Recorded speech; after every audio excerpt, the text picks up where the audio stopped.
အားလုံးပဲမင်္ဂလာပါကျွန်တော်ဒီနေ့မျှဝေပေးချင်တဲ့အရာကတော့ဘာလဲဆိုတော့လူတွေမှာတဲ့အနေအစားစိတ်ခံစားချက်နဲ့အမြင့်စားစိတ်ခံစားချက်ဆိုတော့နှမျိုးရှိတယ်တဲ့ပထမအနေအစားခံစားချက်ကဘာလဲဆိုတော့တခုခုဆိုရင်ထက်ခနဲ့ဖြစ်တတ်တယ်ဟုတ်လားဒါပေမဲ့ထက်ခနဲ့ဖြစ်တတ်တယ်ဆိုပေမဲ့လည်းတော့အချင်းအကြာကြီးမဖြစ်ဘူးခဏလေးနဲ့ကောက်ယုံမီးလောင်တယ်လို့ဖြစ်တာတခါတည်းဖြစ်တယ်တခါတည်းပြတ်တယ်စိတ်ဆိုးစရာတခုဒါမှမဟုတ်စိတ်ဆိုးစရာတခုခုအမြင်ကစရာတခုခုရှိတယ်ဆိုရင်တခါတည်းပြောထည့်လိုက်တယ်နှုတ်အမွေရာဖြစ်တော့လည်းကောကိုအမွေရာအဖြစ်တော့လည်းကောဒီသူ့ရဲ့စိတ်ခံစားချက်ကိုတခါတည်းပြရတယ်ပေါ့နော်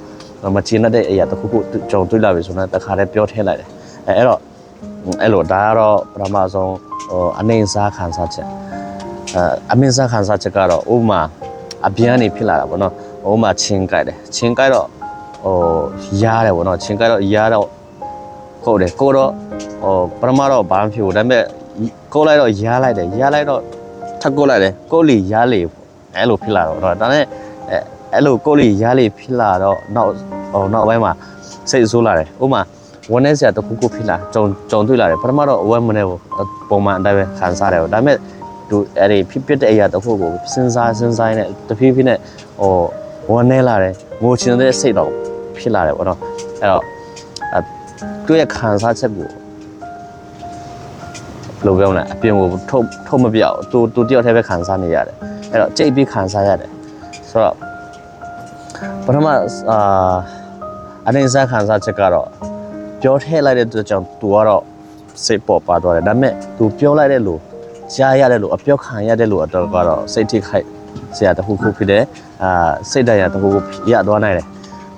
ဒါပေမဲ့ပြောလိုက်သူကတော့စိတ်ပေါ်ပါသွားတယ်ဒါပေမဲ့ဆိုတော့အမြင်စားစိတ်ခံစားချက်တွေကြတော့သူကမျိုးသိလိုက်တယ်မျိုးသိလိုက်တော့သူပဲခံစားရတယ်ဘယ်သူမှသူဝမ်းနေသလားပြောစွနေသလားဘယ်သူမှမသိရဘူးဒါပေမဲ့အဲ့ဒါကြောင့်သူပဲခံစားနေရတယ်အဲ့တော့ပထမအရင်စားခံစားချက်ကတော့သူမြောက်ကိုဝမ်းနေစီသူမြောက်ကိုထိခိုက်တယ်ဒုတိယအမြင့်စားကတော့ကိုထိခိုက်တယ်ဆိုတော့ကိုယ့်ရဲ့ခံစားချက်ကြောင့်သူများလည်းမထိခိုက်ရဘူးကိုယ့်ရဲ့ခံစားချက်ကလည်းကိုမထိခိုက်ဘူးဘောနော်အဲဒါကြောင့်ကျွန်တော်ဒီနေ့ပြောရှင်တဲ့အရာကတော့အမြင့်စားခံစားချက်ရှိတယ်အနေစားခံစားချက်ရှိတယ်ဒီခံစားချက်နှမျိုးစလုံးကိုကျွန်တော်ထိန်းညှိနေရမှာဖြစ်ပါတယ်လို့ကျွန်တော်မျှဝေပေးချင်ပါတယ်ဒီအကြောင်းအရာတော့ကျွန်တော်ရဲ့ကိုယ်တွေ့မဟုတ်ပါဘူးเนาะကျွန်တော်ရဲ့အသွေးမြင်မဟုတ်ပါဘူးကျွန်တော်ဒီစာအုပ်ထဲကနေကျွန်တော်မျှဝေပေးချင်တာဖြစ်ပါတယ်ဒီဗီဒီယိုကိုအဆုံးထိကြည့်ပေးတဲ့အတွက်ကျေးဇူးတင်ပါတယ်next video မှာပြန်လည်ပြီးတော့တွေ့ကြရအောင်bye bye